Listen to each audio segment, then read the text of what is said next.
Hi everyone, welcome back to my YouTube channel. आज हम करेंगे कुछ Q&A। ये क्वेश्चंस मुझे आए हैं NGL ऐप पे।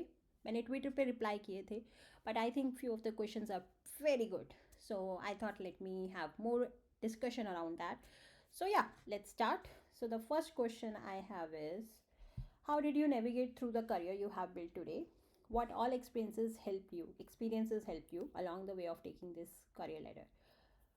Okay, so how I navigated through the career I have built today, to be honest, my mantra was there's no option of giving up. Never ever in my life I thought that I will just quit and sit at home or just pick any other domain. The reason is, um, I always, what I am today, it was my dream. And I'm very proud of myself that this is where I reached. A lot of people are dream of this, so that's why I always thankful to God that I am here, and that's why I don't want to give up. There's no plan B. This is what I have, and I have to work. Now, how to navigate? This is my first thing. There are a lot of things which I learned throughout my career, which you also are experiences. The first thing is always be ready for experimenting. When I say experimenting is basically when I started my career, I was very like, no, I just want to do front end. No, I just want to do, HTML, CSS. But as I grow, I realize that you have to be flexible, and to grow, you need to grow your skills also. That's why if you're following me on Twitter or LinkedIn, you must have seen that I'm learning Java, React Native, or Cloud. It's because the more you learn, the more you will increase your skills, the more relevant you will be in the industry. So it's very important. Talk to people. I used to love to talk to people just to understand that, how they are planning their career, what are the things that are exciting them, how they look their next 5 years, basically who are seniors to me. I used to talk to them to get their, just a vibe, how they are planning and all that. And you don't need to follow everyone's advice. And this is the most important thing. Talk to everyone, listen carefully, but it doesn't mean that you have to follow. If you will say, I don't follow a lot of advices, the reason is because it's my life, it's my career, it's my circumstances. No one knows these better than me, and no one knows it better than me, to be honest. So it's my decision at the end of the day. I can just listen that person, a person has done this, or in next 5 years that person will do that. To be honest, I think this is my biggest learning. सुनो सबकी, करो अपनी, as per your circumstances. The third thing is, do not, be obsessed with your company, be obsessed with your work. And when I say work, it means your skills. uh, we have already seen that companies do a lot of firing. In fact, when I started my career, the day I was supposed to get the confirmation letter, on that day a lot of firing happened. So for me, that was an eye opener. See, companies are here to business, they are paying us, they are also getting revenue. But if market is not going to do well, the company will also need to take very strict action. I have seen people who never bother to, go out and experiment. They join a company and they just sit there and become irrelevant. So I always tell people, it's okay if you are, you don't want to leave the company, but don't be irrelevant. Upskills yourself, keep giving interviews. Like when I was in an organization, I never wanted to leave that company. I was happy, work, money, culture, everything was happy. But I used to give interviews. I used to give interviews just to make sure that if any day any firing will happen, at least I will be interview ready. So this is very very important to also understand. So in short, no plan B, keep learning. And second, third, the last one, talk to people, see what they are doing. Like I always see people senior to me and try to understand what they are doing. It is not important that you have to follow 100% what they are doing, but at least you will see that, is it relevant to you, this is what you want to do, and all that. For me, navigation through as a web designer till EM, engineering manager, to IC, was not straightforward. It's not a linear path, and I can make a whole video over that how I took the decisions. A lot of decisions were not correct, I agreed. I start looking out. There were few companies where I joined and realized, oops, this is not the company or the team or the work I really wanted to do.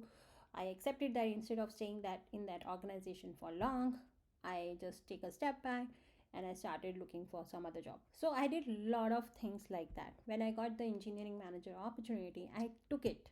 I took it because I wanted to do it. And after doing it for a few years, I realized that no, this is not what I wanted to do. So again, if I haven't done that, how would I knew that this is not my cup of tea? So that's why it's very important to take the opportunity and move ahead. Don't overcomplicate and overthink. Again, I'm like renting, I think, but the key point here is my journey was not linear. My navigation through each and every stage was not even well documented, but I was more into taking considering that which opportunity will be good. In my early career, I would say till I think 5 to 6 years, I was underpaid, but I worked a lot on my skills. And after that, I never work underpaid. I work for a good organization. I paid well. So these are the things also I took. So yeah, I hope this help you. But if you have more specific question, do let me know in comments. I will be happy to let you know. Sorry to answer you. I'm just checking the questions. चलिए अब next पे चलते हैं. Sorry, there are a lot of questions, so I'm just randomly picking. Do career breaks affect job switch? I resigned in May 10th, 2023, still hunting for job 6 months over since I left job. I feel like I won't get a job again. Okay, so I don't know in which country you are. Uh, Unfortunately in India it does matter. The HRs, basically the filter people, I call them filter people because they are the one who filter your CV, your profile, and they grill a lot on this part. I learned this from one of my connection, that the reason HRs grill on this part so that they can lower our confidence, so that we cannot ask for a specific hike. So be careful for that. Apart from that, I don't think so any hiring manager or any developer will bother about this. If you are outside India, I can speak of UK. uh, no, it doesn't matter. No job breaks matter here. If you have done your interview well, they are happy to hire you, but please have a specific reason, and a solid reason, a very strong reason, that why you left your last job. It should not be in negative of your company. It should not be negative for you. For example, if you say that you got laid off, and after that you never got a job, obviously it is not a good thing.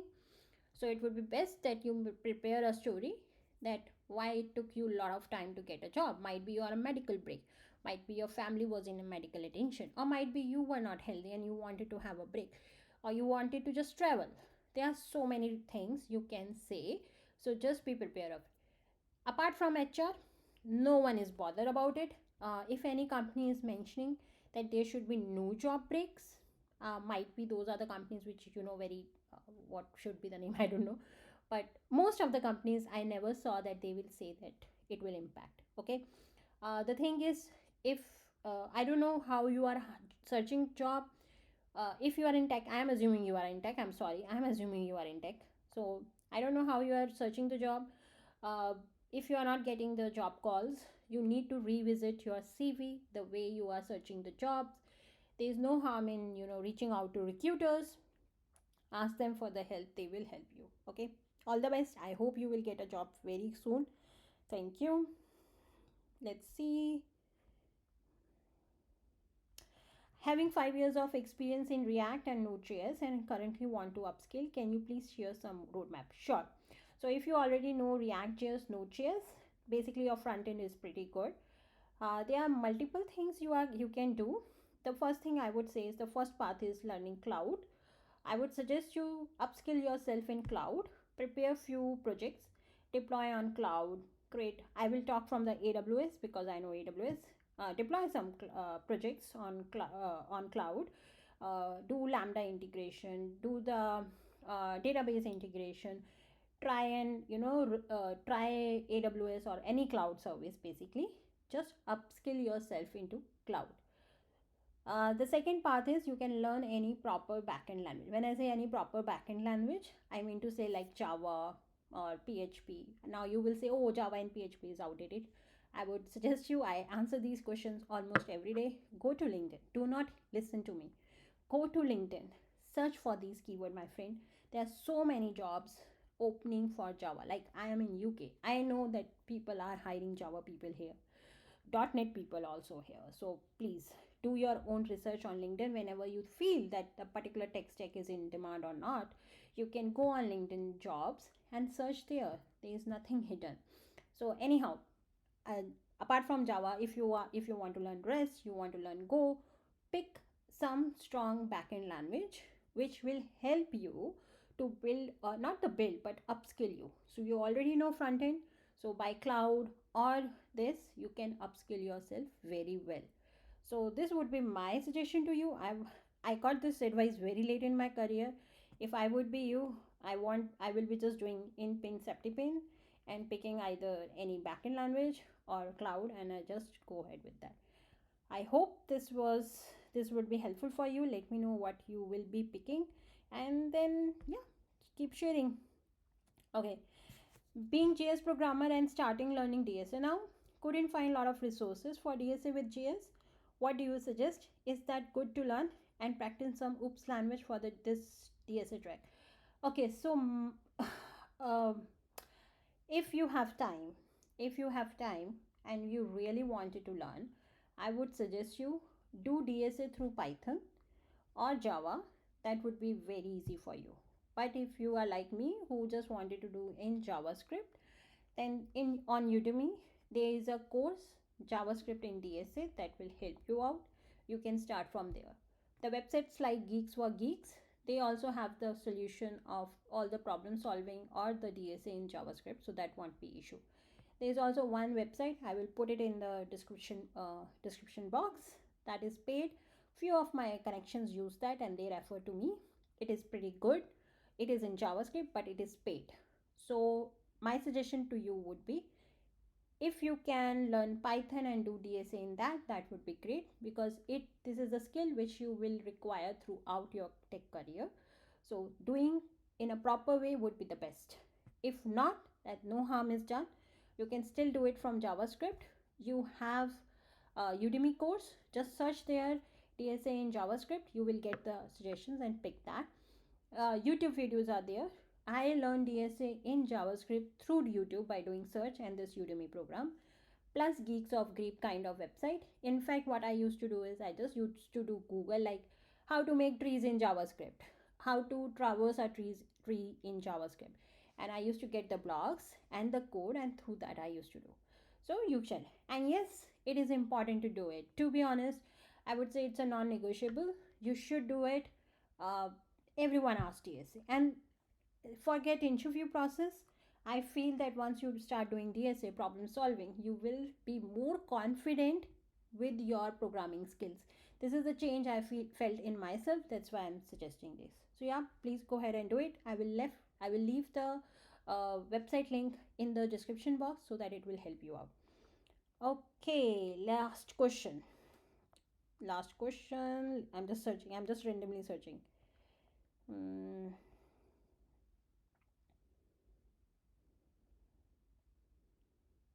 And I'm taking too much time. Wait. Hey, what all countries did you research explore before moving out of India? Okay. Um. Thanks to my job, I was traveling a lot.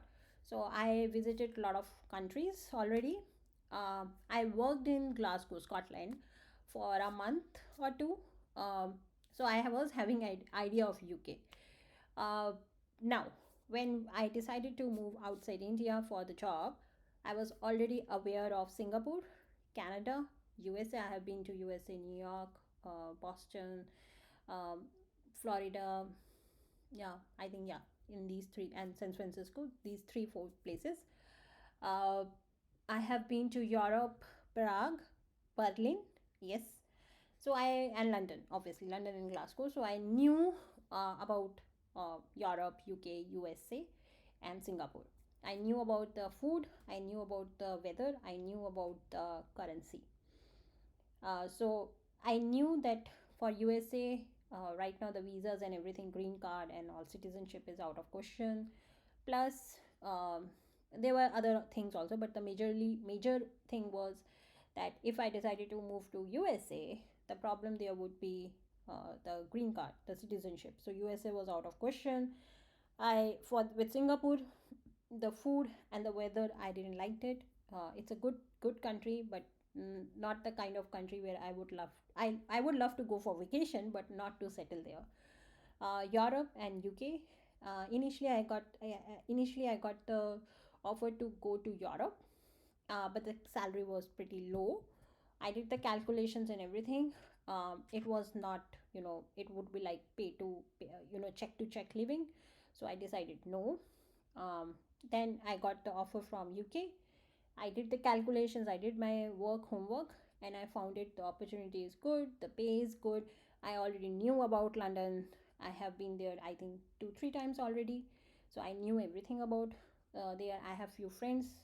Fortunately, here, a very close friend of mine was already in London working in tech. So I knew a lot of thing about here. So that's how I decided to move to UK. Now, when you start asking these questions, I keep getting this question. My suggestion is, um, please do compare again what are your priorities and what is other person priority. Like in my case, I was very clear that let's go for a year. Let's see if it is makes sense. If it doesn't, we will come back to India. So financially, I was having no issues. Um, I was just wanted to come out and experiment. The salaries and the opportunities I was getting more in India as compared to here, and still I'm getting. My goal to move out of India was just to go and experience. That's it. So this is what I want to explain you, that every person must be having a different goal when they are planning to move abroad. If the couple is with their kids, might be they wanted to have a good future for their kid, education and so on, so that's why they will be moving. A single person might be just moving for just to have fun, just to experience. Other person wanted to move there because they are getting better opportunity, good money, xyz reason. So my suggestion to you is, whenever you are planning to move abroad and you are talking to the people, do ask them that what was their goal when they decided that they wanted to move abroad, and what was their pay they were getting in India or wherever they are versus here, how they do their expenses, taxes, what are the challenges they face, what are the things they miss of India, or their home country, whatever. So please do ask. Just every person has a different taste, interest, uh, different background. So that's what I really wanted to highlight. Yep. Thank you so much for this. Thank you so much for watching this video. I hope this video would be helpful. If you have any questions, you can ask me. I will drop NGL app link where you can send me the questions. I do reply on Twitter, and randomly I make videos also like this. So I will pick your questions and make video. Or you can let me know when you are asking the question, you want me to make a video or not. That's it. You want me to make a video or not. That's it. So yeah, and the most important thing, disclaimer, this is I'm not a professional, so please do your own research and then decide. I am just talking from my experience. So yeah, thank you so much for watching this video. Take care. Bye.